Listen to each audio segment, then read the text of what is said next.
Hello everyone, আজকে আমরা একটা বিশেষ বিষয় নিয়ে আলোচনা করব, যেটা হচ্ছে কিনা মোটিভেশন বা প্রেরণা।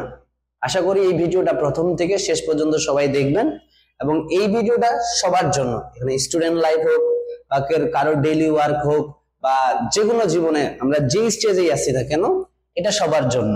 ঠিক আছে? তো আমাদের একটা কমন জিনিস, আমাদের দৈনিক জীবনে একটা কমন জিনিস হচ্ছে কি, পৃথিবীতে এমন কোনো ব্যক্তি নাই যে একবার না একবার হলেও ডিপ্রেশনে পড়ছে বা পড়ে নাই। যে ব্যক্তি মানে পৃথিবীতে এমন কোনো ব্যক্তি বলতে পারবে না যে সে ডিপ্রেশনে পড়ে নাই। কারণ এই ডিপ্রেশন জিনিসটা নিয়ে আমরা একদিন আলাদা করে আলোচনা করব। আমরা আজকে আলোচনা করব যে ডিপ্রেশনে পড়ার পর আমরা কিভাবে মোটিভেশন ধরে রাখবো আমরা আমাদের কাজটাকে করে যাওয়ার জন্য। ঠিক আছে? তো আমি এখানে আজকের আলোচনাটাকে কয়েকটা টপিকে ভাগ করছি।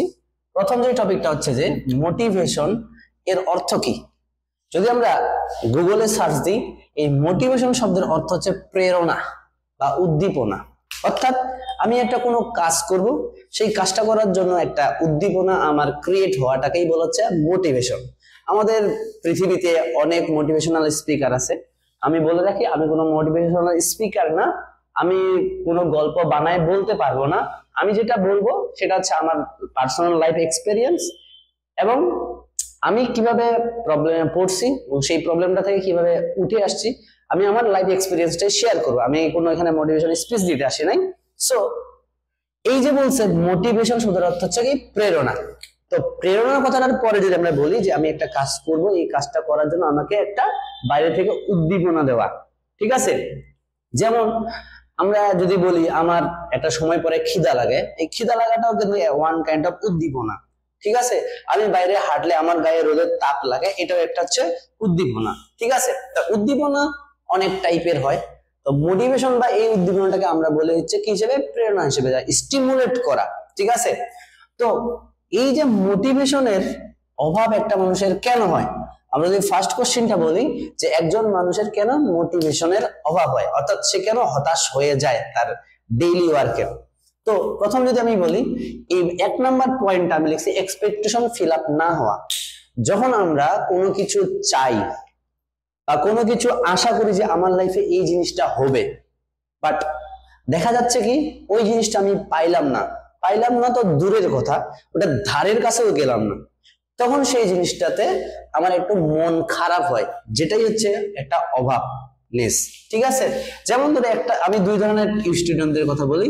এক স্টুডেন্ট আছে, যেমন আমরা এসএসসি রেজাল্ট দিয়ে বলতে পারি, এক ধরনের স্টুডেন্ট আছে যারা না পড়ে জিপিএ 5 পাইছে, এখন তারা ফেসবুকে আসে বড় বড় স্ট্যাটাস মারে। ঠিক আছে? কিন্তু এক ধরনের স্টুডেন্ট আছে,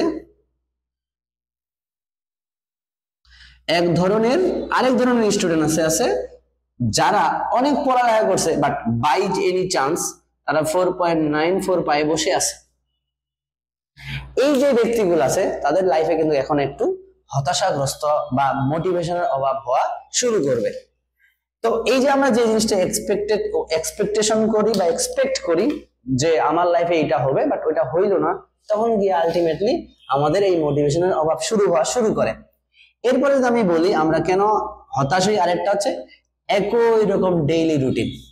প্রতিদিনই আমি সেম কাজই বারবার, ঘুম থেকে উঠে ফ্রেশ হয়ে খাওয়া দাওয়া করি, পড়ালেখা করি, দেন আমি আবার সেম কলেজ স্কুল, এগুলা করার পরে আবার বাড়িতে আসে, আবার পড়া, ঘুমানো, খাওয়া, আবার পরের দিন সেম কাজ। তো এই জায়গাটাতে গিয়ে দেখা যাচ্ছে যে তাদের এক টাইপের প্রতিদিন, আমরা যদি বলি আমি যদি প্রতিদিন গরুর মাংস বা খাসির মাংস দিয়ে ভাত খাই, একটা সময় কিন্তু এই খাসির মাংসটা আমার কাছে কি খারাপ লাগবে, তখন কিন্তু ডাল ভাতও আমার কাছে অনেক ভালো লাগে। ঠিক আছে কিনা? ঠিক এরকম যখন আমি রেগুলার সেম টাইপের কাজকর্ম করব, একটা সময় কিন্তু ওই কাজটার প্রতি আমার একটা কি থাকবে না, মানে আগ্রহ থাকবে না।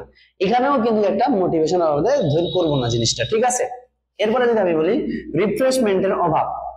আমাদের দেশের গার্ডিয়ানদের কিছু ভুল যদি আমি বলি, তারা ভাবে কি তাদের সন্তানদের একটাই কাজ, একটা না 3টা কাজ, সে ঘুম থেকে উঠবে, খাবে, পড়বে, কলেজ যাবে, শেষ, তার লাইফে আর কোনো কাজ নাই। কিন্তু আমাদের যে মাইন্ড আছে, এই মাইন্ডকে ফ্রেশ করার জন্য, তার ক্লান্তি দূর করে, শরীরের যেমন ক্লান্তি আছে, মন এবং ব্রেইন দুইটারই ক্লান্তি আছে, এই দুইটাকে ক্লান্তি থেকে করার জন্য আমাদের রিফ্রেশমেন্ট বা একটা একটা অবকাশের দরকার আছে। যে জিনিসটা যখন আমরা পাই না তখন আমাদের হতাশাগ্রস্ততা চলে আসে যে আমরা কেন করতে পারতেছি না, বা আমাদের লাইফে কোনো ভালো জিনিস আসে না, খালি ওই ঘুরে ফিরে সেম কাজই করি এই জিনিসটা। এবং এক্সটার্নাল প্রেশার বলতে কি, আমি একটা কর্মক্ষেত্রে আছি, সেখানে আমি কাজ করতেছি, বাট আমি সেই কাজের যথাযথ মূল্য পাইলাম না। আমি একটা যেই যোগ্যতাটা পাওয়া দরকার, যোগ্যতা অনুযায়ী যেই জিনিসটা পাওয়া দরকার সেই জিনিসটা পাইলাম না, তখন বাইরে থেকে আমার মাথার উপর অনেক জিনিস আসে, একটা প্রেশার ক্রিয়েট করে, ইস আমার লাইফে এটা হইলো না, দেন হচ্ছে কি আমি আমার যোগ্যতার দাম পাইলাম না, আমি আমার যেই পরিমাণ যাওয়ার কথা হইলো সেই পরিমাণ পাইলাম না মর্যাদা। সো এই জিনিসগুলো আমাদের মাথায় এক ধরনের প্রেশার ক্রিয়েট করে। আর কিছু কিছু ক্ষেত্রে আমাদের এই জিনিসটা খুব বেশি কাজ করে, যাদের মোটিভেশন থাকে না লাইফে কোনো কিছু করার, সেটা তাদের জীবনের কোনো লক্ষ্যই নেই। যেমন আমি একটা উদাহরণ দিই, এবারে এসএসসি রেজাল্টের কথা যদি বলি, সিলেট রিজন এবং বরিশাল রিজনে দেখা যাচ্ছে অন্যান্য সব বোর্ডে প্রায় 40-50 হাজার স্টুডেন্ট প্লাস পায়ে বসে আছে, কিন্তু এই বরিশাল এবং সিলেটে 5,000 এবং 8,000 স্টুডেন্ট প্লাস পায়ে বসে আছে। কেন? এটার কারণ হচ্ছে এই যে সিলেট রিজনে যে স্টুডেন্ট গুলো আছে তাদের জীবনের লক্ষ্য নাই, তাদের জীবনে কোনো লক্ষ্য নাই, তাদের জীবনে একটাই লক্ষ্য, কোন রকমের এসএসসি পাস, কোন রকমের এইচএসসি পাস করব, এরপর আইএলটিএস করে আমি কি চলবো, বাইরের দেশে যাব।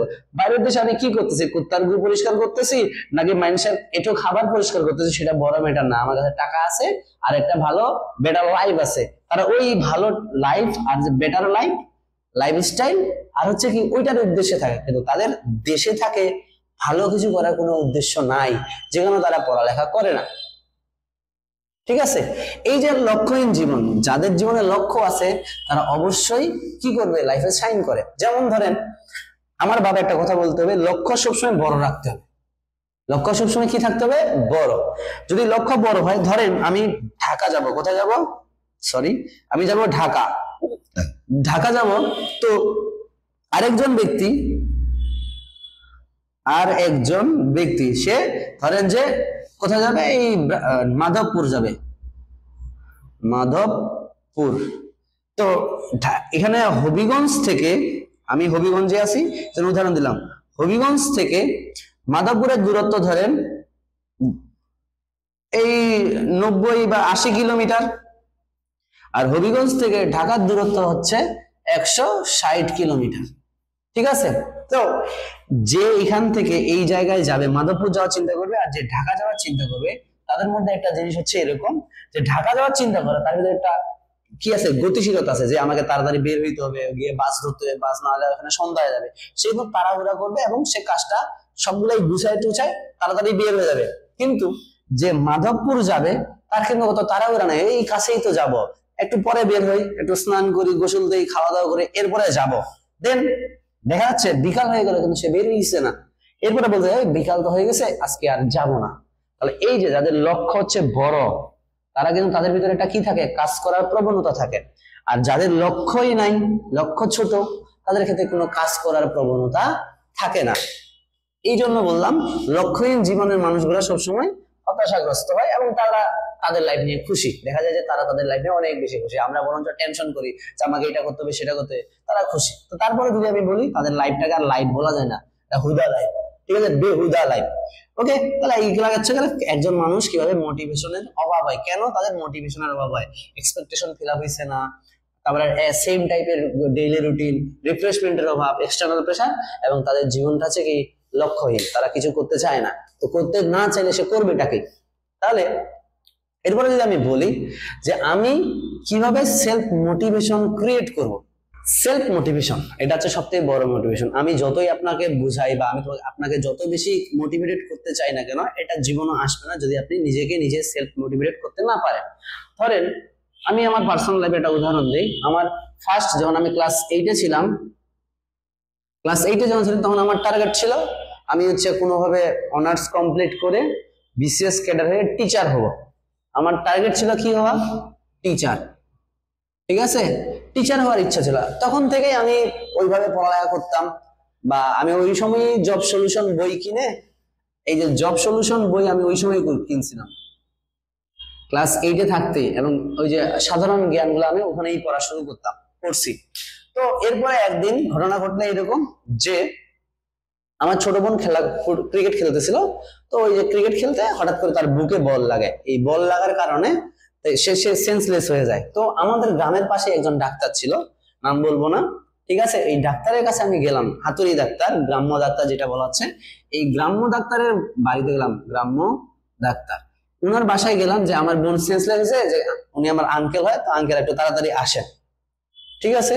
তো ওই দিন আমাদের বাড়ি থেকে ওই ব্যক্তির দূরত্ব ধরে 1 কিলোমিটার, আমি সাইকেলে করে গেছি, সাইকেলে করে আসছি। আমার এখানে আসার পরে আমার বোন তখনও সেন্সলেস, ঠিক আছে। এরপরে আমি আবার গেছি তার বাসায় গিয়ে আমি দেখে হতাশ হইলাম কি সে তখনও পা ধয় নাই, মানে সে তখনও পা ধুচ্ছে, মানে রেডি হওয়ার জন্য পা ধুচ্ছে। এই যে আমার বোন সেন্সলেস হয়ে গেছে, তার তো বিরাট বড় প্রবলেমও হইতে পারতো। তারা কি করলো, সে কিন্তু টাইমলি আসলো না। এরপর আমার বোনরে আমাদের বাড়ি থেকে উপজেলা কেন্দ্রে নিতে 7 কিলোমিটার যে রাস্তা সেখানে যাইতে হয়েছে। তারপর গিয়ে আমার বোনের ট্রিটমেন্ট দিতে, ও চলে যাওয়ার পরে ওই ডাক্তার আসে। তখন আমি নিজের মধ্যে একটা জিদ আনলাম যে আমি শালা ডাক্তারই হব, ডাক্তার হয়ে এইসব মানুষদের ভাত মারে দিব, ঠিক আছে। এই যে আমার একটা মোটিভেশন কাজ করলো কোথায় থেকে, এই জায়গা থেকে জিদ, যে আমার ভিতরে আমার একটা পরিবেশ ক্রিয়েট হয়েছে এরকম। সো নিজেকে মোটিভেট করার জন্য মোটিভেশন স্পিচ লাগে না, তোমার আশেপাশে এবং অনেক ঘটনা ঘটতেছে যেখান থেকে তুমি বা আপনি কি করতে পারেন, মোটিভেশন নিতে পারেন। দেন আরেকটা ঘটনা বলি, যে আমার ক্ষেত্রে আমি মোটিভেশনটা কিভাবে কাজ করছে। আমার মা অনেক মানে প্রায় অসুস্থ থাকে।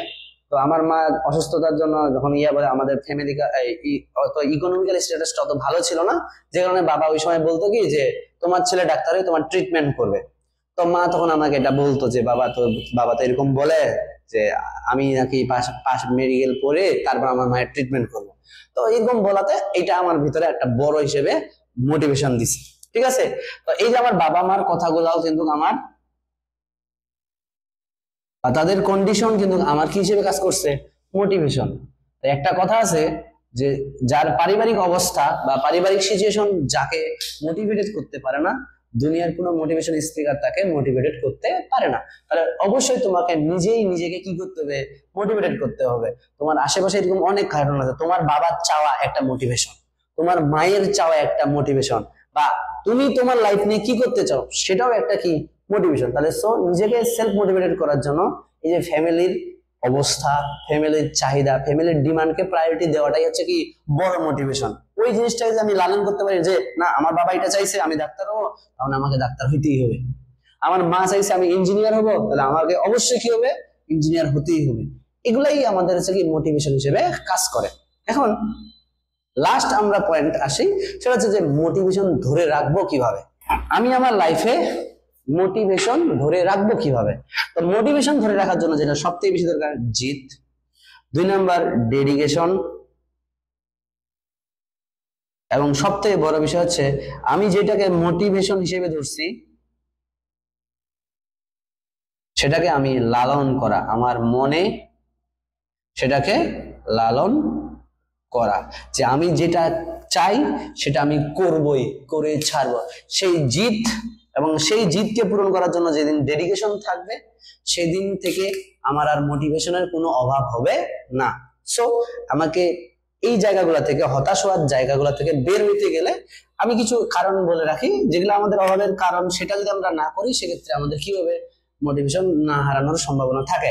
যেমন আমি হাই এক্সপেকটেশন রাখবো না। হাই এক্সপেকটেশন বলতে হ্যাঁ স্বপ্ন বড় দেখবো, বাট অলিক কল্পনা করবো না। এখন যে আমি বলি আমি দীপিকা পাডুকোনের সাথে রিলেশন করবো, তাহলে কি হবে না, এটা আমার পসিবল না। পসিবিলিটির মধ্যে যা আছে এবং সেই এক্সপেকটেশন গুলো রাখতে হবে, পসিবিলিটির বাইরে আমার এক্সপেকটেশন রাখা যাবে না। একজন স্টুডেন্ট 4.00 পাইছে, সে যদি মেডিকেলের স্বপ্ন দেখে তাহলে এটা তো অলিক কল্পনা হয়ে যায়। সো এটা করা যাবে না।